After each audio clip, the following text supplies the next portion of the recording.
Bendiciones, hermanos. Dios les bendiga a todos. Acá el pastor Héctor Quiñones en Conexión Espiritual. Vamos a orar así mientras estamos mirando en el día de hoy la lectura titulada Honrando el programa de Dios en Levítico capítulo 26 y 27. Y hermanos, hoy terminamos con el libro de Levítico y estaremos comenzando en el día de mañana con el libro de Números.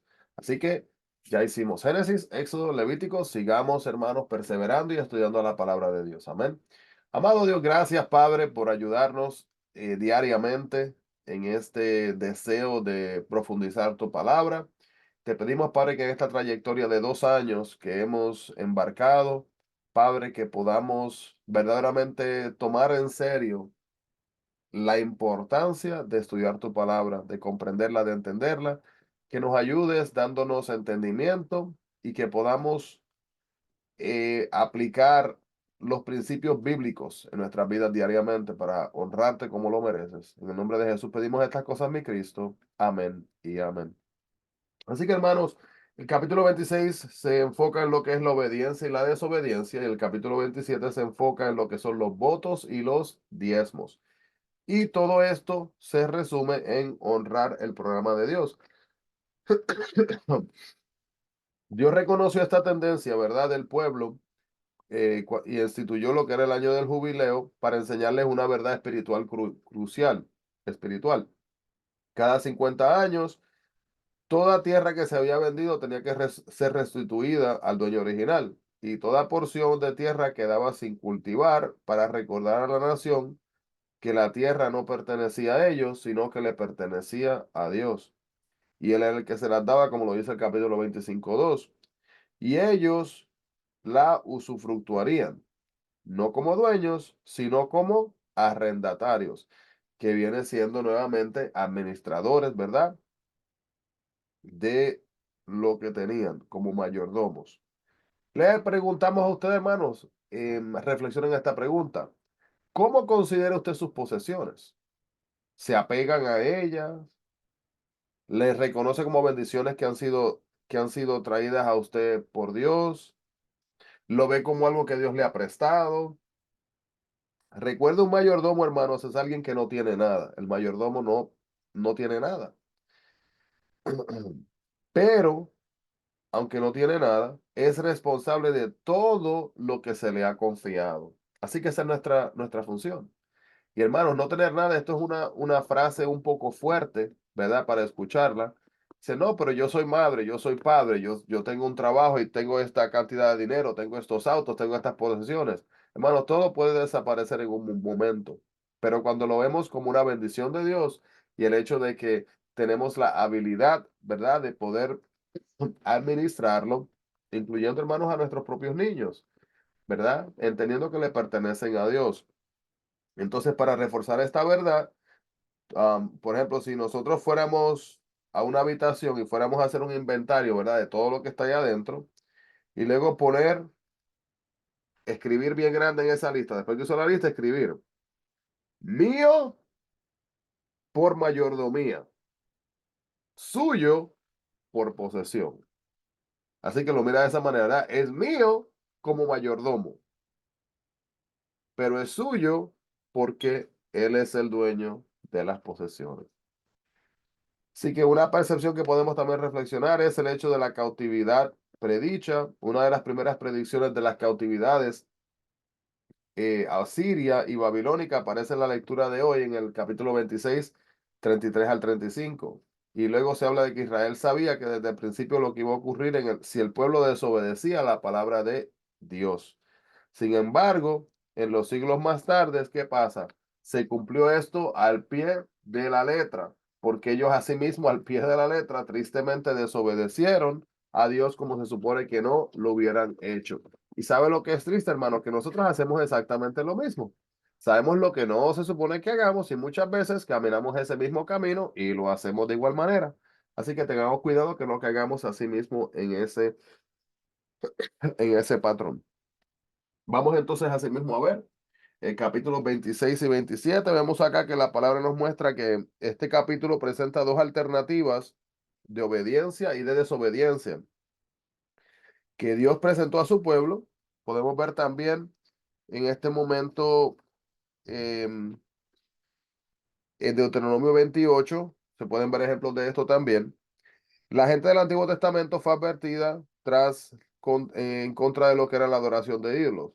Y podemos decir, pero ¿y cómo se dejaron engañar de estos objetos de madera, de estos objetos de piedra, viendo al Dios verdadero haber obrado? Pero bien podría Dios hacernos la misma advertencia, ya que nosotros tenemos que prestar más atención a los ídolos, a Dios. No, no que tenemos, pero tendemos. Nosotros mismos, hermanos, muchas veces nos enfocamos más en las cosas que nos rodean y en las dioses modernos, voy a decir, con D minúscula. Dioses modernos, porque, hermano, ¿qué es un dios? Un dios con letra D minúscula es cualquier cosa o cualquier persona que tome el lugar de Dios. Así que si usted, como mayordomo, en vez de darle la gloria al dueño, ¿verdad? Al que le proveyó, y usted se enfoca en coger algo que está bajo su dirección o bajo su instrucción y darle la gloria a eso o algo que está frente a usted, pues hermanos, entonces el dueño no está obteniendo la gloria que merece. Entonces, por ejemplo, idolatría la podemos ver como dar más importancia a cualquier cosa, a cualquier persona antes que a Dios. Y nosotros a veces, hermanos, tristemente en nuestras vidas llenamos nuestra vista, nuestra visión, ¿verdad? Con este tipo de tentaciones y vemos dinero, apariencia, éxito, reputación, seguridad, que hoy día, hermanos, se han convertido en los ídolos de muchos. Al mirar a estos dioses falsos que prometen todo lo que desea, pero nada de lo que necesita. Y una pregunta para reflexión de usted y de mi persona. ¿Hemos a usted tomado decisiones en las cuales ha invitado la idolatría en su vida a través de dioses? ¿O se ha mantenido alejado o nos hemos mantenido alejados de este tipo de decisiones? Imagina, hermano, el gozo de un esclavo cuando es dejado en libertad. Dios sacó a los hijos de Israel de una amarga esclavitud y les dio la libertad también y la dignidad. Nosotros también somos liberados cuando aceptamos el pago que Cristo hizo a sí mismo en la cruz y ya no necesitamos escondernos con vergüenza, sino que podemos caminar, ¿verdad? Como hombres y mujeres con dignidad en Cristo, como hijos y como hijas de Dios, ya que Él nos ha perdonado. Si los israelitas obedecían, había paz en la tierra, pero si desobedecían, hermanos, habían desastres. Dios usó las consecuencias del pecado para llevarlos al arrepentimiento, no para vengarse de ellos. Y hoy día, hermanos, las consecuencias del pecado no son siempre tan evidentes. Cuando nos azota la calamidad, quizás ni siquiera sepamos la razón. Porque, por ejemplo, puede ser el resultado de nuestra propia desobediencia, el resultado del pecado de otro o el resultado de un desastre natural, ya que no sabemos, pero tenemos que buscar en nuestros corazones para ver si estamos en paz con Dios. Su espíritu, como un gran reflector, revelará aquellas áreas en las que tenemos que trabajar. Y debido a que la calamidad, hermano, no siempre es un resultado de haber hecho algo malo, debemos de evitar culparnos por cada tragedia que enfrentamos. Habíamos estado viendo un tiempo atrás lo que era la historia de Job, ¿verdad? Y que los amigos llega un momento que empiezan a echarle la culpa a Job y la culpa a Job y la culpa a Job. Una culpa que no nos corresponde es una de las armas favoritas de Satanás contra los creyentes. La advertencia hecha en estos versículos se hizo realidad en Segunda de Reyes, capítulo 17 y 25. El pueblo persistió en su desobediencia y a la larga fue conquistado y llevado a las tierras de Asiria y también de Babilonia. La nación permaneció en cautiverio por 70 años, hermanos, por su desobediencia. Y en compensación por todos los años que los israelitas no observaron la ley del año sabático, en Segunda de Crónicas 26, 36, 21. Y estos versículos nos muestran lo que quiso decir Dios cuando dijo que era tardo para la ira, como lo dice Éxodo 34:6, así que no fueron castigos a veces inmediatos.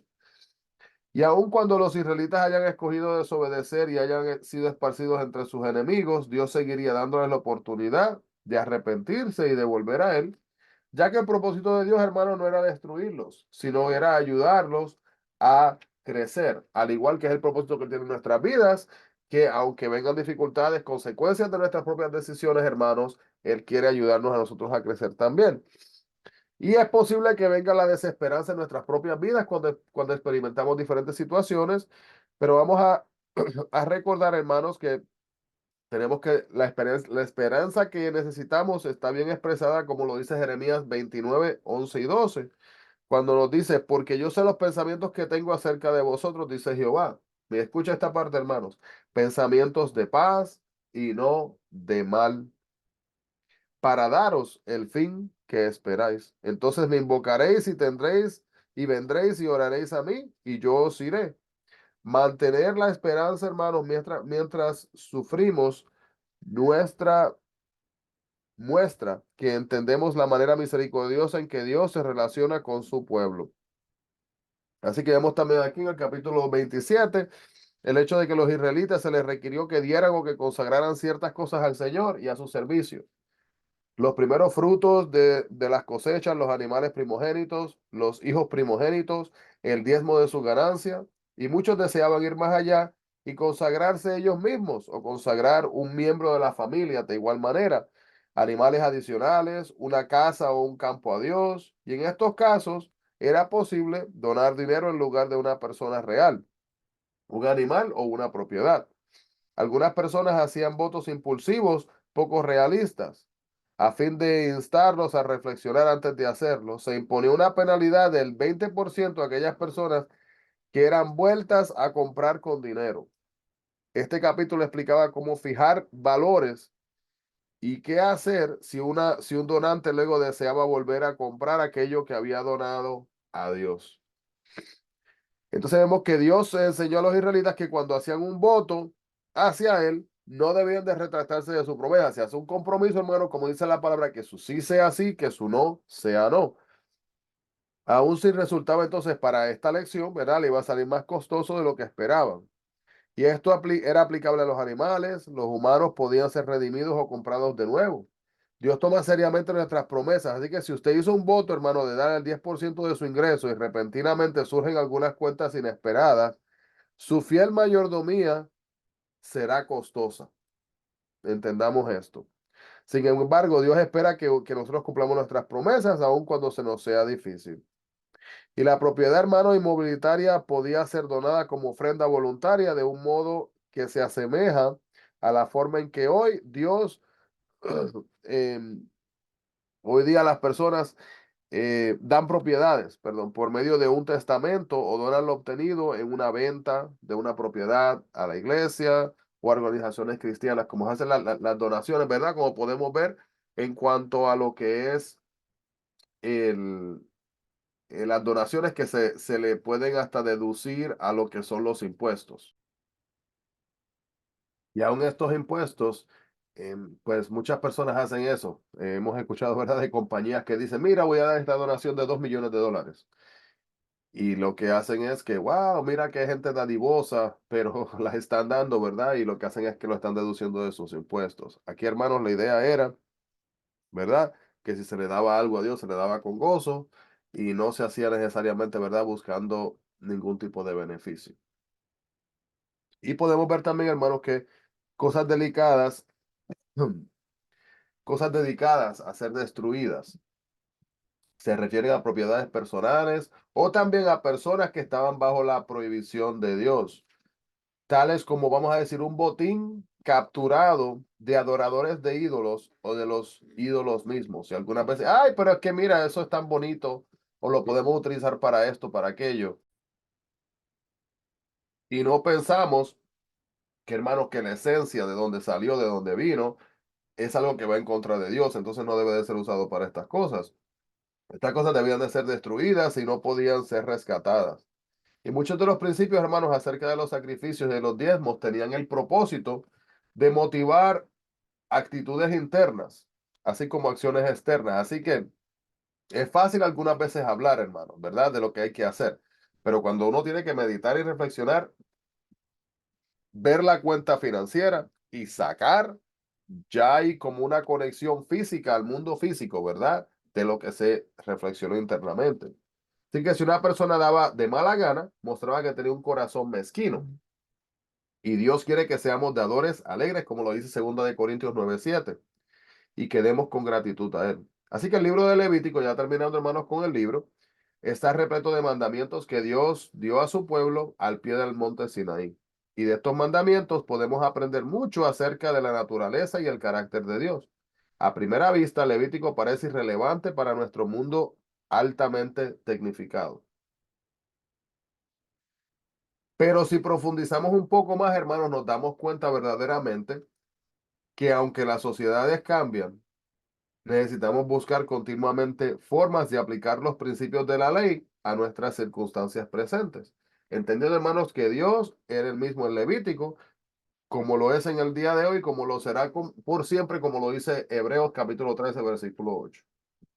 Así que bueno, vamos a aprender, ¿verdad? De la enseñanza de Levíticos. Vamos así mismo a continuar practicando el plan divino de Dios en nuestras vidas. Amado Dios, gracias, Padre, por este momento que nos has dado para poder concluir, Señor, con el estudio del libro de Levíticos. Y gracias, Padre, porque hemos podido aprender, Señor, lo que esperas de nosotros. Y como tenemos que tener cuidado, Señor, en el entendimiento de lo que tenemos y lo que significa ser mayordomos tuyos. Te pedimos, Padre, que nos ayudes a profundizar esa enseñanza y que podamos vivir una vida, Señor, como mayordomos, donde te demos la gloria y la honra a ti por todo. En tu santo nombre te agradecemos, Señor, y lo pedimos.